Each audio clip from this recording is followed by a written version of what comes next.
তোমাকে পেতে চাই পর্ব 17। বাড়ি থেকে বেরিয়ে ওরা সবাই গিয়ে গাড়িতে বসলো। ঈশা ড্রাইভ করছে, ওর পাশে রিনি বসেছে, আর ব্যাক সিটে মিলি আর ঐশী বসেছে। ঈশা গাড়ি চালাতে চালাতে বারবার লুকিং গ্লাসে তাকাচ্ছে ঐশীকে দেখার জন্য। ঐশীও কয়েকবার দেখেছে যে ঈশা ওর দিকে দেখছে লুকিয়ে লুকিয়ে। ঐশী ততবারই চোখ সরিয়ে নিচ্ছে। অতঃপর ওরা দি ব্ল্যাক ফরেস্ট ক্লাবে এসে পৌঁছালো। মিলি আর ঐশীর তো প্রচন্ড অস্বস্তি হচ্ছে। ঈশা গাড়ি পার্ক করে এসে বলল, চল ভিতরে যাওয়া যাক।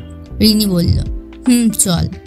মিলি তো ঈশার হাতটা টুকুস করে ধরে নিল বগল দাবা করে। ঐশী আর রাগ করল না, কারণ কাল রাতের পর থেকে মন ভেঙে গেছে। হয়তো মনে মনে কষ্ট পাচ্ছে, কিন্তু ও চায় যে যার সাথে ভালো থাকে থাকুক। ও কাউকে জোর করে ধরে রাখতে চায় না। ঈশা যদি মিলির সাথে ভালো থাকে তাহলে সেটাই হোক। তাই ও কোনো রিয়াক্ট না করেই রিনির সাথে ভিতরে ঢুকলো। ভিতরে ঢুকতেই একটা বড় হল রুম জুড়ে লাউড মিউজিক বাজছে, লাল নীল লাইট জ্বলছে চারিদিকে। প্রচুর মাঝবয়সী ছেলে মেয়ে ভর্তি, কারোর মুখ স্পষ্ট বোঝা যাচ্ছে না এই আলোয়। সবাই সবাইয়ের কোমর জড়িয়ে কাঁধ জড়িয়ে নাচানাচি করছে। কেউ কেউ সোফায় গা এলিয়ে বসে রয়েছে, আবার কেউ কেউ ড্রিঙ্ক করছে, আবার কিছুজন হুক্কা টানছে। ঈশা সোজা ড্রিঙ্ক কর্নারের দিকে চলে গেল ড্রিঙ্ক নিতে। আর ওদিকে রিনি, ঐশী আর মিলি একটা সোফায় গিয়ে বসলো। বসে অল্প অল্প করে খাচ্ছে আর চারিদিকটা দেখছে। ওর চোখ বারবার ঐশীর দিকেই চলে যাচ্ছে। পাশে মিলিও বসেছিল। মিলি ঈশার তাকানো দেখে ভাবছিল হয়তো মিলিকেই দেখছে। মিলি উঠে ঈশার কাছে এলো। ঈশার গা ঘেঁষে বলল, কি খাচ্ছিস এগুলো? আমিও খাবো। ঈশা বলল, না, তোকে খেতে হবে না এইসব, তুই খাসনি কখনো, প্রবলেম হবে। মিলি তাও জেদ করলো, বলল, না, আমি খাবই, একদিন খেলে কিছু হবে না, আর কিছু হলেই বা তুই আছিস তো, আমাকে সামলাবি। ঈশা কথা না বাড়িয়ে ওর দিকে একটা গ্লাস বাড়িয়ে দিল। মিলির বেশ পছন্দ হলো ড্রিঙ্কটা। মিলি পরপর 5টা গ্লাস শেষ করে ফেললো ঈশার বাধা দেওয়ার পরেও।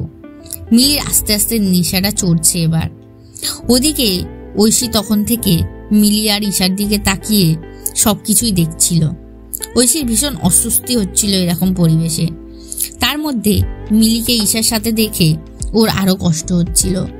যাকে কিনা ও পছন্দ করে, কদিন আগেও যার সাথে নাকি এতটা ক্লোজ হয়েছিল, যাকে বিশ্বাস করে ভরসা করে নিজের সবটা উজাড় করে দিয়েছিল, আর সে নাকি আজ অন্য কারোর সাথে রাত কাটাচ্ছে।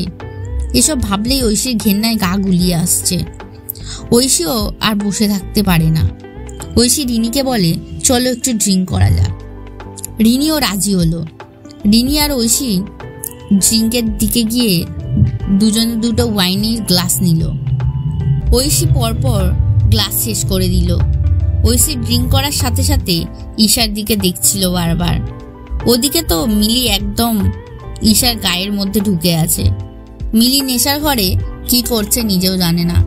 মিলি বলে, আমি তোকে অনেক ভালোবাসি ঈশা, তুই প্লিজ আমাকে ছেড়ে যাস না, আমি তোকে ছাড়া বাঁচবো না। মিলি নিজের ঠোঁট দুটো ঈশার ঠোঁট দুটোকে ছুটে যাচ্ছে। ঐশীর বুকের ভেতরটা মোচড় দিয়ে উঠল। ওর পক্ষে সম্ভব নয় ঈশাকে এরকম ভাবে অন্যের সাথে দেখা। ঐশী উঠে ওয়াশরুমে চলে গেল। ঈশা সেটা চোখ এড়ালো না। ঐশী অঝরে কাঁদতে লাগলো। ওর কান্না বাদ মানছে না। বুকে তীব্র যন্ত্রণা হচ্ছে। কেউ যেন ওর বুকে অ্যাসিড ছুঁড়েছে। ঐশী নিজেকে কোনো রকম সামলে নিল। চোখে মুখে জল দিল। আয়নার দিকে এক দৃষ্টিতে তাকিয়ে আছে আর নিজেকে দেখছে, আর মনে মনে বলছে, আমি কি এতটাই দেখতে খারাপ যে আমাকে ছেড়ে মিলির কাছে যেতে হলো ওকে? ঠিক তখনই দেখতে পেল নিজের পাশে ঈশাকে। ঈশা কিছু বলতে যাবে, ঐশী বলে উঠল, কেন এসেছো এখানে?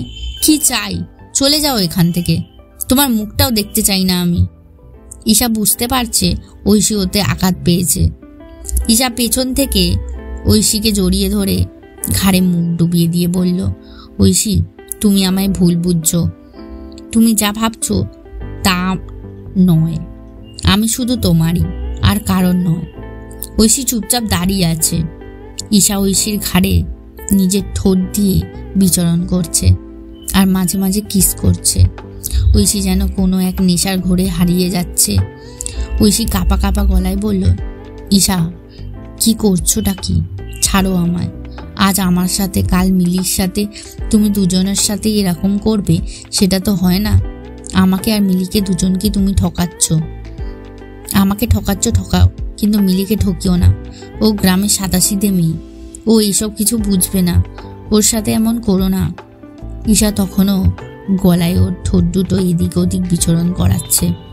ঐশী একবার জোর করে কামড়ে দিল। ঐশী একবার করে জোরে শ্বাস নিয়ে উঠছে। ঐশী আর স্থির থাকতে পারছে না। ওর শরীরটা আস্তে আস্তে ছেড়ে দিচ্ছে। ও নিজের পুরো শরীরের ভারটা ঈশার উপর ছেড়ে দিল। ঈশা ওর গলায় কিস করেই চলেছে। ঐশীর অবস্থা আস্তে আস্তে খারাপ হচ্ছে। ও কোনো কথা বলার অবস্থায় নেই। একে ড্রিঙ্ক করেছিল খানিকটা, তার উপর ঈশার এরকম আগুন ধরানো স্পর্শে ঐশী শিহরিত। ঈশা পেছন থেকেই শক্ত করে ঐশীর কোমরটা জড়িয়ে ধরে নিজের সাথে মিশিয়ে নিল। ঐশী ঈশার গলাটা জড়িয়ে ধরল। ঐশীকে নিজের দিকে ফিরিয়ে ঐশীর ঠোঁটে নিজের ঠোঁট ডুবিয়ে দিয়ে পাগলের মতো কিস করতে লাগলো। ঐশীও ঈশার কিসের উত্তর দিতে থাকলো। ঈশার হাত আস্তে আস্তে গোপন অঙ্গের গরম স্পর্শ পেল।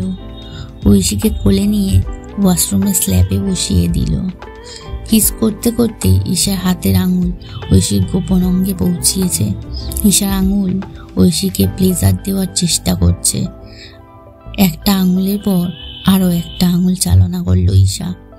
ঐশী আ করে চিৎকার করে ঈশার চুলগুলো খামচিয়ে ধরল। ঈশা নিজের আঙুলের গতি বাড়ালো। ঐশী কেঁপে কেঁপে উঠতে লাগলো।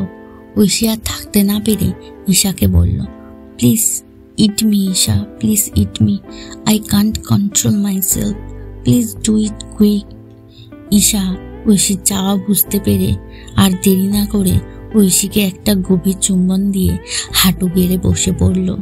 ঈশা মুখটা ওর গোপন জায়গায় নিয়ে গেল।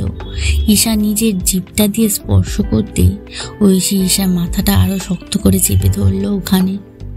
ঈশার জিভ ঐশীর গোপন অঙ্গের প্রত্যেকটা ভাঁজে ভাঁজে লেহন করছে। ঐশীর সমস্ত কামনা পান করে নিচ্ছে ঈশা। ঈশার জিভ ক্লিটোরিসে পৌঁছাতেই ঐশী উত্তেজনা সর্বাগ্রে পৌঁছালো। ঈশা একটু কিস করে নিজের জিভটা যতটা ভিতরে প্রবেশ করানো যায় করালো। ওয়াশরুম ঐশীর চিৎকারে ভরে গেছে। ঈশা জিভ দিয়ে উপর নিচ করেই চলেছে। ঐশীর চিৎকার ঈশাকে আরো পাগল করে দিচ্ছে। ঈশাও নিজেকে আর ধরে রাখতে পারছে না। ঈশার গতিও ক্রমাগত বেড়েই চলেছে। এরকম চলতে থাকলো প্রায় 5 মিনিট মতো। এরপর ঐশীর আর ক্ষমতা নেই নিজেকে ধরে রাখার।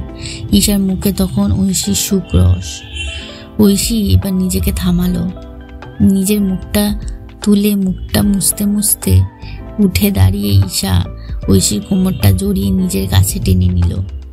ঐশী নিজের ক্লান্ত শরীরটা এলিয়ে দিল ঈশার উপর।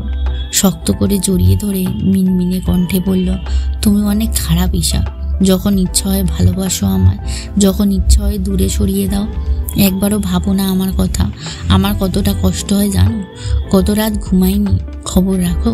ভেবেছিলাম কলকাতায় ফিরে সব অভিমান মিটিয়ে নেব, কিন্তু তুমি তো এখন অন্য কারো। আমি আজকের দিনটা মনে রেখেই সারা জীবন কাটিয়ে দেব। এটাই ভাববো যে যাকে ভালোবাসতাম তাকে অন্তত নিজের কাছে পেয়েছিলাম একবার হলেও। ঈশা এবার ঐশীকে থামিয়ে বলল, কি সব পাগলের মতো বলছো তুমি? আমি শুধু তোমারই, আর কারণ নয়। তখন ঐশী বলল, মিথ্যে মিথ্যে সব মিথ্যে। আমি কাল রাতে দেখেছি তোমার বুকে মাথা রেখে মিলি ঘুমাচ্ছিল। বলেই ঈশার বুকে মুখ গুজে অঝরে কেঁদে দিল। ঈশা মাথায় হাত বুলিয়ে দিতে দিতে বলল, আরে পাগলি, ও খুব কাঁদছিল, সেজন্য ওকে শান্ত করছিলাম। তারপর যখন ঘুমিয়ে পড়েছি তখন ও আমার বুকে মাথা রেখে ঘুমিয়ে পড়েছে। আর তাছাড়াও কাল ওকে আমি বলে দিয়েছি আমি অন্য কাউকে ভালোবাসি। ও যেন আমার জন্য অপেক্ষা না করে, তাই জন্যই কাল ও কাঁদছিল ম্যাডাম। তখন ঐশী বলল, আর এখন যে ও তোমাকে কিস করতে যাচ্ছিল সেটা? ঈশা বলল, আরে পাগলি, ও নেশার ঘরে আছে। আর আমি তো ওকে কোনো রকম থামিয়ে রিনির কাছে দিয়েই তোমার কাছে ছুটে চলে এলাম। কই সেটা তো বললে না একবারও। তখন ঐশী একটু নাকটা টানতে টানতে বলল, আর ওই যে এক্ষুনি বললে অন্য কাউকে ভালোবাসো, তা অন্য কেউটা কে শুনি? ঈশা বলল, সময় আসলে ঠিকই জানতে পারবে, এখন চোখ মোছো, আমাদেরকে যেতে হবে এবার। নিশ্চয়ই রিনি খুঁজছে আমাদেরকে এতক্ষণ দেখতে না পেয়ে। ওরা ওয়াশরুম থেকে বেরোনোর আগে ঈশা আরেকবার গভীর চুম্বন করলো ঐশীকে। তারপর দুজনে বেরিয়ে এলো ডান্স ফ্লোরে। এসে দেখলো রিনি আর মিলি নাচছে। ওদের সাথে ঈশা আর ঐশীও যোগ দিল। ঈশা ঐশীর কোমর ধরে নিজের একদম কাছে টেনে ডান্স করতে লাগলো। মাঝে মাঝে ঈশার অবাধ্য হাতগুলো ঐশীর শরীরে বিভিন্ন জায়গা ছুঁয়ে যাচ্ছে, আর ঐশী আরো বেসামাল হয়ে পড়ছে। একে অপরকে জড়িয়ে ধরে উত্তালভাবে নাচতে লাগলো দুজনে। আজ যেন কোনো বাধা নেই দুজনে।